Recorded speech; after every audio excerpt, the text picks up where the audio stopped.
Hi, welcome to CycleTechReview. Today we'll be looking at a set of TRP's CX8.4 mini V brakes. These are a replacement for standard cantilever brakes, and you might be wondering, in these days of disc brakes, why are we bothering looking at cantilever or mini V brakes? Well, plenty of us I'm still running cantilevers on my bikes. Both my bikes that I race are cantilever brakes. If I get a set of disc brakes now, I'm going to have to fork out a lot of cash on new wheels and a whole new setup, whereas if I could improve the braking, which is what these mini Vs are promising, maybe I won't have to go to disc brakes just yet. I can get a couple more years out of the old cantilever bike. So we're going to take a look at these. I'm going to be using them at various events and doing hopefully some summer racing with them as well and see how they fare. But let's have a look in the box and see what we've actually got with these. Okay, let's take a look inside the box. Nice bit of packaging here. They're sold in pairs, front and rear.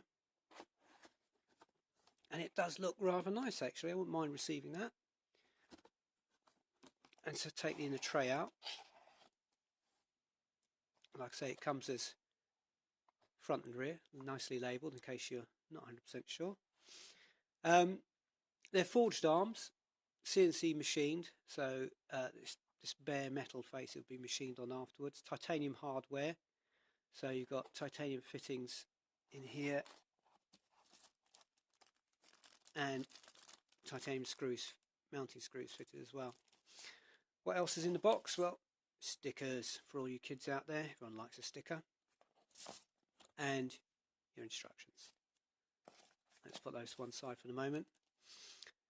Take another look at the brakes. You've got aluminium brake cartridge holders, so they're replaceable. You can slide out the brake pads when they're worn, and that means you won't have to keep adjusting your pads, because once you set them up, you just slide out the worn cartridge and put a new one in, so it makes it a lot easier. Hopefully with these mini Vs, the idea being you're going to have more power to the braking, more control.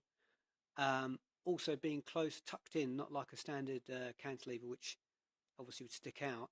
It's going to give you, if you've got, say, a small frame and you're having problems, maybe you get a bit of maybe your heels hitting it, or maybe if you've got luggage on the back of the bike, maybe the brakes are in the way. This keeps closer to the bike, so it should be less obstruction to anything on the bike.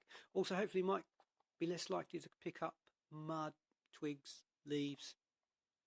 Hopefully, we'll see about that. They're zip tied in, so we're going to need to cut those free. I won't do that just now.